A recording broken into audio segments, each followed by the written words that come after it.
Welcome to Brilliantly British. My name is Lawrence and today I'm going to show you how to make modern Christmas mince pies. So, as I show you how, please sit back, relax with a cup of tea in hand, putting those feet of yours up to and enjoy this episode. And don't forget to subscribe. As early as the 15th century, mince pies were enjoyed by King Henry V, with pies back then being originally filled with mutton, beef, rabbit, pork or game. In this episode, however, we'll be sharing our recipe for the modern variant which replaces the meat with beef suet. Step by step, we'll walk you through the making of our mince pies before enjoying them as a treat at the end. So now, with the introductions made and your interest peaking, please allow me to introduce the ingredients to you.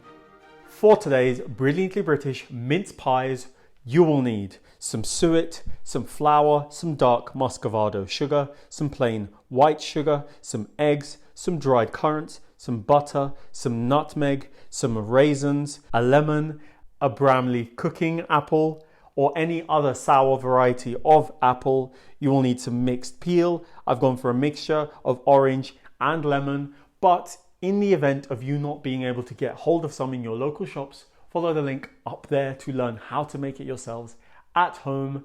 You will also, in addition to all of these ingredients, be needing some brandy as well, followed by a little pinch or two of salt. And that is all you will need for today's Brilliantly British mince pies.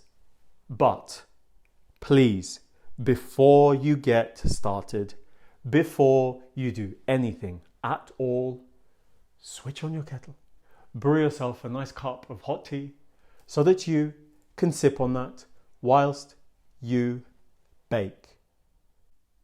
To begin preparing the filling for your mince pies, combine brandy, lemon juice and lemon zest, then turn in your dried fruit, stir before covering and setting in your fridge to marinate and soak overnight. After a night spent marinating, after being turned into a mixing bowl, add your candied peel, beef suet, salt, dark Muscavado sugar, nutmeg, and your diced apples before stirring to evenly distribute the ingredients. With the mince pie filling made, fill sterilized jars with the mixture before storing in your fridge to mature for at least 2 weeks, or better still, up to 6 months. 2 weeks or perhaps even months later, once the festive season arrives, with a food processor or a mixing bowl with your fingertips, homogenize flour, sugar and salt, thereafter turning in butter, which you'll want to incorporate until you obtain a sand-like mixture.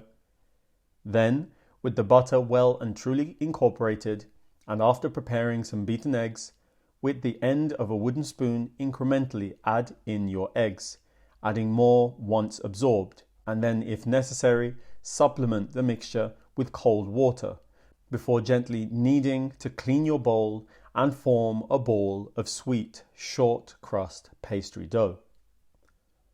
On a well-floured surface, you'll then want to barrel roll the dough before setting aside a third for the mince pie tops later on. You'll then want to roll out the remaining dough until 3 to 5 millimeters thick, as well as being large enough to extract enough discs to fill your non-stick baking pan. With the scraps removed and setting to one side, proceeding afterwards by laying your pastry discs in place, which you should ensure are well and truly seated before setting your tray in your fridge to rest. Following on, you'll then want to recall your remaining dough, which should be rolled out to a thickness of 3 to 5 millimeters as well, before either cutting out disc-shaped tops or stars in my case, setting them in your fridge to rest as well with the pie bases for at least an hour, leaving you with time to relax and rehydrate with some Brilliantly British content in hand, remembering of course to like and subscribe. Thank you. An hour later, after beginning to preheat my oven, I began assembling my mince pies, filling them with my matured mince filling, and then finishing them off with my star-shaped tops before placing in the oven to bake until golden brown and aromatic, leaving you with yet more time to relax with brilliantly British content in hand, of course. Once ready, leave them to cool until warm before removing and enjoying. And so now, with a batch of modern Christmas mince pies made and your interest peaking, I think it's high time for tasting, tasting, tasting. Are you ready? Are you steady? 3, 2, 1.